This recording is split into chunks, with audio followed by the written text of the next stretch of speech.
आपने भी सुना है 19 दिसंबर को मार्केट फॉल करेगा। तो देखिए, इसके पीछे सबसे पहले लॉजिक जानना ज़रूरी है कि 19 दिसंबर को बेसिकली जापान में इंटरेस्ट रेट का डिसीजन है और अभी जो जापान का इंटरेस्ट रेट है वो है 0.5% वहाँ के ब्याज दर, ठीक है? तो वहाँ की जो सेंट्रल बैंक है वो एक्सपेक्टेड है कि 0.5 से इंटरेस्ट रेट को बढ़ाकर 0.75% कर सकती है, मतलब 25 बेसिस पॉइंट का राइज़ आ सकता है। तो ओवरऑल वहाँ पे कंट्रीज़ में हो ये रहा था कि वहाँ के स्टॉक एक्सचेंज भी 1990 के बाद से आज तक कोई ऑल टाइम हाई नहीं लगाया था। सेकंड, जो इंटरेस्ट रेट था वो बहुत ही नियरली ज़ीरो ही था। अभी कुछ सालों से वो थोड़ा-सा बढ़ के 0.5 पे आया है, क्योंकि वहाँ इन्फ्लेशन धीरे-धीरे बढ़ रहा है।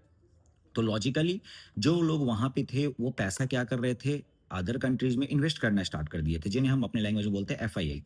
तो जापान के लोग अदर अदर कंट्रीज़ में अदरवाइज़ वो इंडिया हो, यूएस हो, चाइना हो, सारे कंट्रीज़ में उन्होंने पैसा इन्वेस्ट कर रखा है।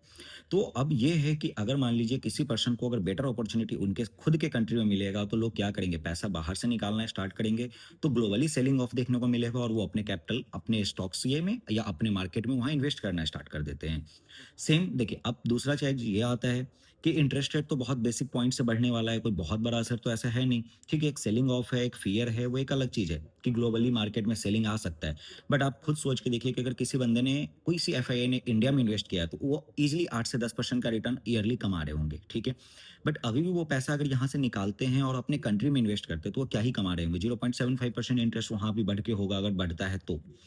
But at the same point सबसे बड़ा जो क्वेश्चन है ये है कि वो अपने एफडी में पैसा ना इन्वेस्ट करके वो हो सकता है वो अपने स्टॉक मार्केट में पैसा इन्वेस्ट करे। क्यों?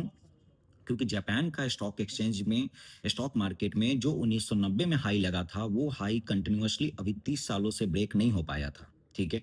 वो अभी जाकर 2025 में वो हाई ब्रेक हुआ है, मतलब कहीं न कहीं अब मार्केट में जापान का स्टॉक मार्केट भी कहीं न कहीं लोगों के लिए एक lucrative ऑप्शन दिख सकता है, लोग उसमें इन्वेस्टमेंट कर सकते हैं। इसी वजह से थोड़ा-सा एक फ़ियर यही है कि अगर जापान के लोगों ने पैसा निकालना स्टार्ट कर दिया मार्केट से, तो एफआईआई में एक अच्छी सेलिंग आ सकती है और उस सेलिंग की वजह से कहीं न कहीं यूएस के आईटी स्टॉक्स में या यूएस मार्केट में या इंडिया मार्केट में हर जगह सेलिंग देखने को हमें मिल रहा है।